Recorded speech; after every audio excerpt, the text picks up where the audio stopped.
Et le Gabon renforce ses partenariats pour la préservation de ses ressources maritimes.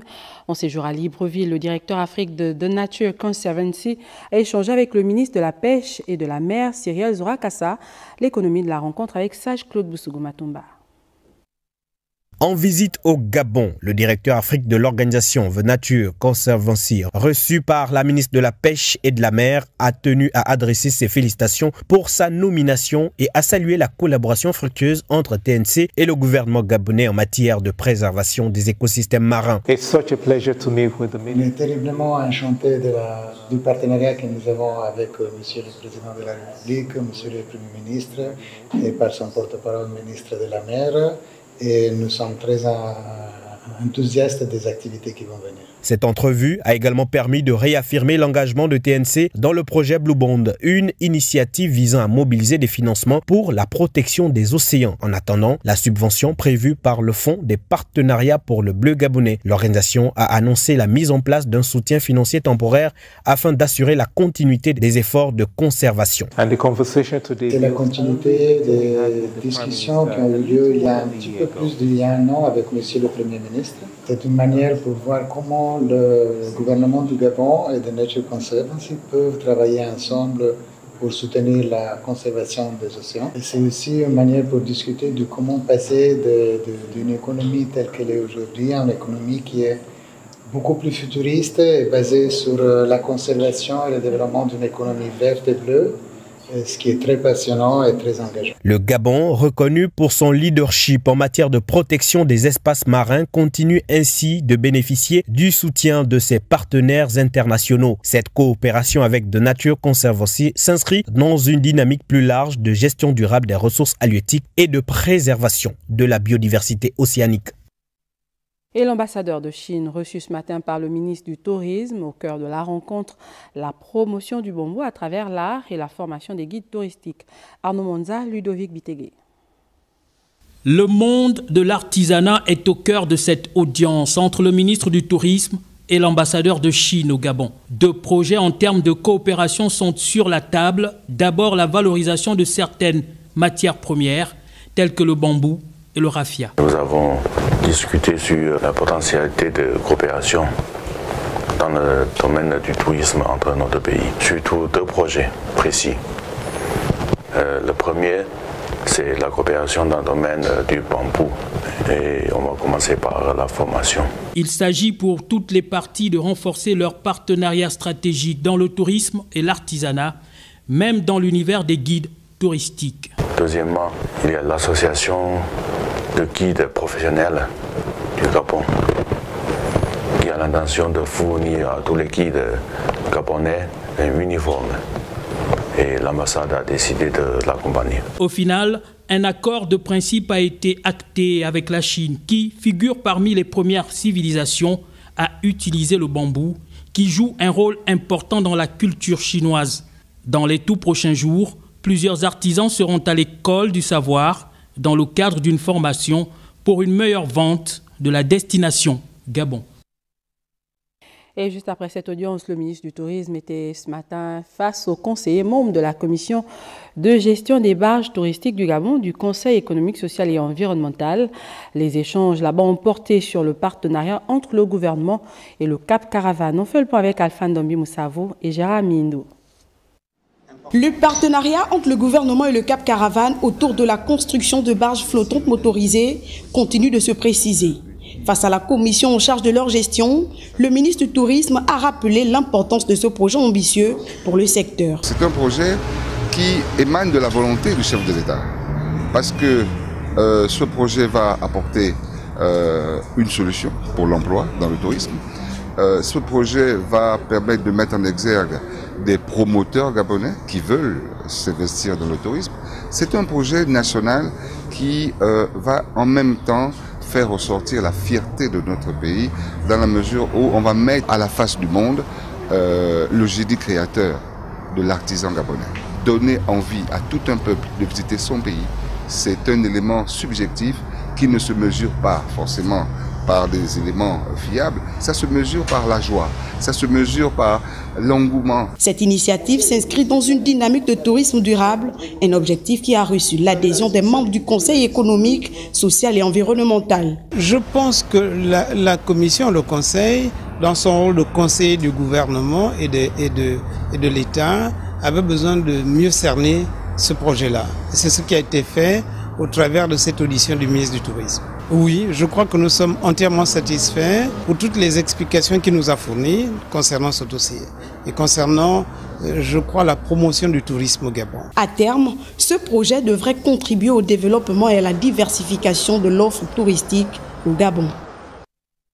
Dans ce journal, on parle également santé, d'abord avec le patron du secteur qui a procédé ce jour à l'inauguration du Centre international de vaccination, un centre qui a pour mission d'assurer la couverture vaccinale des populations d'âge adulte. Le point avec Ginette Mougla-Massala et Francis Edes Ngomo. La mise en service officielle du nouveau siège du Centre international de vaccination 6 à Batterie 4 à Libreville marque une étape importante pour les autorités et un renouveau dans la qualité des services de santé offerts aux populations. Le Centre international de vaccination est un établissement public sous tutelle du ministère de la Santé, abritant 10 bureaux administratifs équipés, une salle de foire, un espace de soins répondant aux normes, un pool VIP, un espace de gestion et archivage des données physiques et numérique. Sur le plan médical, ce sont plus de 5000 patients, tout âge confondu, vaccinés contre la fièvre jaune, la méningite, la diphtérie, l'hépatite B et bien d'autres. Ce centre a pour mission de renforcer le système de santé en vue de répondre aux besoins des Gabonais. Cet événement ne se limite pas à l'ouverture d'une infrastructure. Il symbolise un engagement fort du Gabon en faveur d'un système de vaccination modernisé, fiable et sécurisé. L'Agence nationale des infrastructures numériques et des fréquences est fière d'avoir joué un rôle clé dans cette transformation en développant une plateforme numérique innovante. Cette réalisation voit le jour grâce aux efforts du gouvernement qui prône à une meilleure santé pour tous. Depuis sa création, le CIV a été un acteur clé dans la lutte contre les maladies infectieuses au Gabon, notamment à travers donc la vaccination, une démarche de santé publique incontournable. En parfaite cohérence avec les priorités de la vision de son Excellence, le général Brice Clotaire Oligui Nguema, président de la transition, président de la République, chef de l'État. Une vision qui a pour objectif de redorer les lettres de noblesse au secteur de la santé. Les populations sont donc invitées à se rendre au Centre international de vaccination pour une couverture vaccinale allant de 1 an jusqu'à l'âge adulte pour une prévention des maladies évitables. Et le talent culinaire gabonais a récemment brillé sur la scène internationale lors de la 4e édition du championnat mondial de cuisine et de pâtisserie qui s'est tenu en Tunisie. 3 jeunes chefs gabonais ont décroché la médaille d'or et ce matin, en présence du ministre de la Culture et des Arts, ils étaient face à la presse. Betty Ondjembe, Gérard Magnagna. Au cours de cette conférence de presse, ils ont dévoilé leur plat primé, une pizza revisitée à base de chenilles du Gabon, mettant en avant la richesse du patrimoine culinaire national. La particularité, c'est que les plats gabonais sont typiquement bio. Ce sont des plats du village. Mais il faudrait bien qu'on défende notre culture. Aujourd'hui, quand nous nous lançons dans une activité, il faudrait bien cibler. Nous ciblons le patrimoine culturel du Gabon. Impressionnés par leur ingéniosité, la ministre a salué leur exploit et promet au nom du chef de l'État un soutien accru aux initiatives valorisant la gastronomie gabonaise. Nous avons plusieurs façons d'encourager. Nous avons par exemple cette belle salle que nous occupons ce matin. Si ces jeunes entrepreneurs ont besoin d'une salle au niveau du ministère de la Culture, pourquoi pas, on les accompagnera dans les infrastructures. Après les échanges, Armande Longo et Pouze Moulengui a pris le temps de visiter les stands et de déguster certaines créativités des jeunes chefs, soulignant l'importance de la cuisine traditionnelle dans l'affirmation de l'identité culturelle du pays. Ce triomphe à l'international démontre une fois de plus que le Gabon possède un savoir-faire culinaire unique, capable de séduire les palais des convives. L'Agence nationale de la promotion des investissements, en partenariat avec le Fonds d'équipement des Nations Unies, ont procédé au lancement de la 2e phase. du projet ANPI Mobile, une opération qui vise la sensibilisation des opérateurs économiques afin de faciliter l'accès au financement. Ingrid Bijou-Mombo, Ludovic Bitegué nous en disent un peu plus. Commune d'Ovendo, hôte de la deuxième phase de campagne ANPI Mobile, un lancement qui s'inscrit dans le cadre du groupe de travail ministère de l'économie et des participations et son partenaire du Fonds d'équipement des Nations Unies qui vise la formalisation des opérateurs économiques exerçant dans le secteur informel. Il est question pour nous de sensibiliser les opérateurs économiques sur la nécessité de se formaliser, mais aussi créer un dispositif simple pour permettre à ces opérateurs économiques-là très rapidement de procéder aux opérations de formalisation. Participer à l'économie réelle, pouvoir accéder à la commande publique, pouvoir accéder à tout le tissu de protection sociale de leurs employés, mais aussi bénéficier d'un certain nombre de formations, de renforcement de capacités qui sont offertes par tous les organismes étatiques. Il est important que nous puissions inciter tous nos compatriotes, à la fois les nationaux et les non-nationaux, à la nécessité d'être dans le domaine formel. Cela permettra d'élargir l'assiette fiscale, cela permettra à l'État d'avoir des ressources complémentaires et ces ressources-là serviront naturellement à financer les programmes sociaux, à financer les infrastructures et à créer les conditions d'un bien-être pour nos populations. L'ANPI et l'UNICDF sont déterminés à emmener vers l'économie formelle plus de 30 000 opérateurs. J'aimerais surtout appuyer sur la composante bancarisation. Parce qu'une fois que les opérateurs économiques qui sont dans l'informel aujourd'hui seront formalisés, on va les doter de services financiers numériques, services financiers innovants. Et donc c'est surtout dans ce cadre-là que intervient l'appui technique cette fois-ci de notre agence. La campagne ANPI Mobile prévoit s'étendre sur toute l'étendue du territoire national pour à terme formaliser 100 000 opérateurs économiques. Elle compte prendre fin en mars 2026. La Direction nationale des assurances élargit sa représentation avec l'inauguration de son annexe à Angondje dans le nord de Libreville et c'est le secrétaire général adjoint du ministère de l'économie qui a présidé la cérémonie. Tassena Minko et Varis de Toum. Le nouvel édifice abrite l'annexe de la Direction nationale des assurances. Il répond à la volonté du ministre de l'économie de fluidifier le secteur, d'améliorer la performance du marché et la satisfaction des assurés. Très souvent, nous demandons beaucoup aux fonctionnaires sans leur donner les moyens de travailler. C'est pourquoi il me plaît de souligner la qualité de la réalisation. Nous avons assigné à l'installation de cette nouvelle administration un certain nombre de missions. Nous avons également participé au dialogue national inclusif qui a émis énormément de recommandations pour la DNA. Nous savons également que le Premier ministre a demandé une modernisation de l'administration, accompagnée même d'une digitalisation de l'administration et un tournant vers le e-government. Pour que tout cela s'accomplisse, il faut des locaux fonctionnels, il faut des équipements, il faut des personnels bien formés. Cette extension va également permettre la mise en route de projets en cours, notamment le fonds garantie automobile et la formation à l'assurance. Le FGA sera chargé d'indemniser les victimes d'accidents de la circulation dont l'auteur est inconnu ou non assuré. Le FGA, c'est aussi la responsabilité sociétale en fait des entreprises d'assurance. Notre engagement est clair. Nous devons continuer à œuvrer pour un secteur des assurances plus moderne, inclusive et sécurisé au service du développement économique et social de notre pays. Situé à Angondje-Cherko, dans le nord de Libreville, l'annexe de la Direction nationale des assurances est de ce pas opérationnel.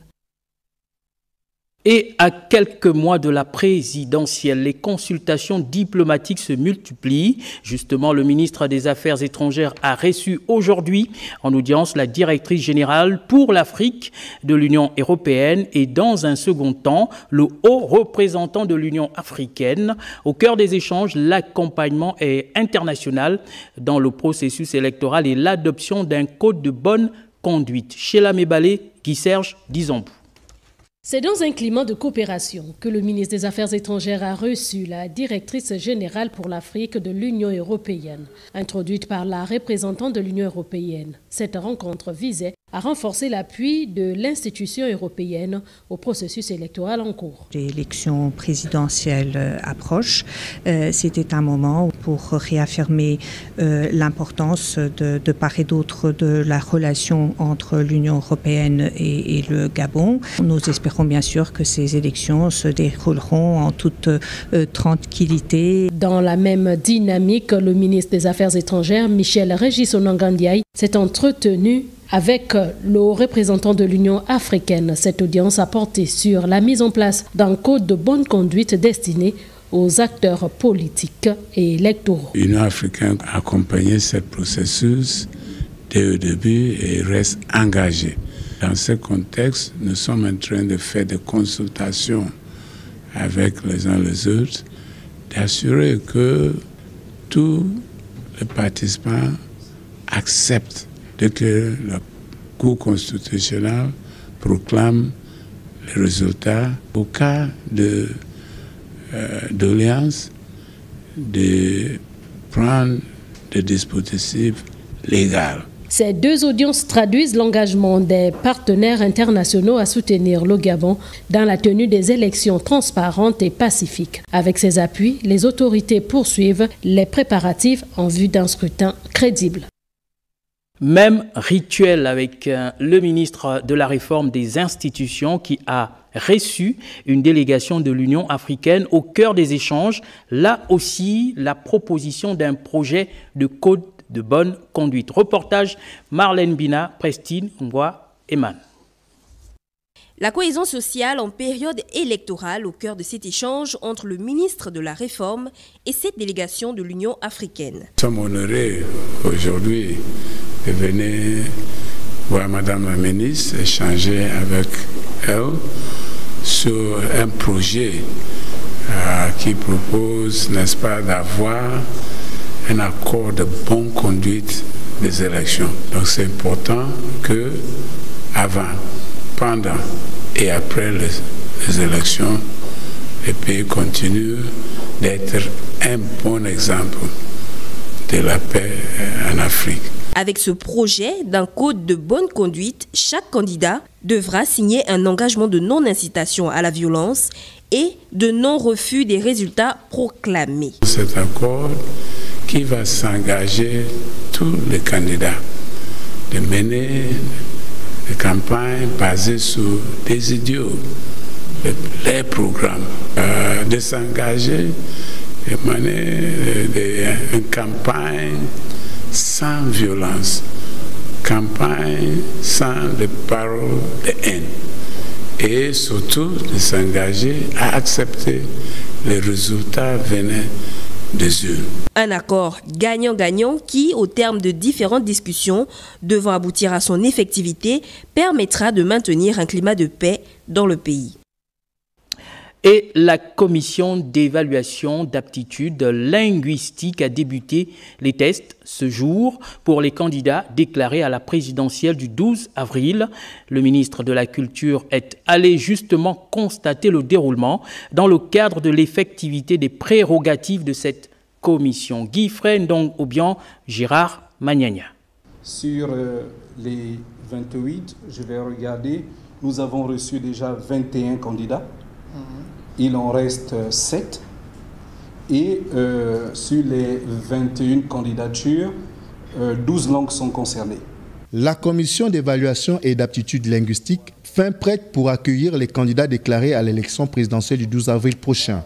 Après la présentation au ministre de la Culture, l'organisation de cette commission, une visite au musée national où vont se dérouler les tests linguistiques s'imposait pour mieux comprendre le déroulement de cette nouvelle exigence du code électoral. Nous avons déjà invité chacun des candidats à faire le choix de la langue et également de lui transmettre tous les termes de référence pour qu'ils sachent exactement ce qui sera le fil des discussions. Nous aurons aujourd'hui donc quatre évaluations à faire passer aux candidats. Demain, nous en aurons 7. Au regard du dispositif mis en place, la ministre de la Culture a exprimé sa satisfaction. Je me devais de faire un tour pour visiter, pour voir si le dispositif était prêt. et je peux dire que je suis satisfaite. Chargée d'évaluer la capacité des candidats déclarés à l'élection présidentielle de s'exprimer couramment dans l'une des langues du Gabon, les postulants sont attendus jusqu'au samedi 8 mars pour cette formalité qui est un élément constitutif du dossier de candidature.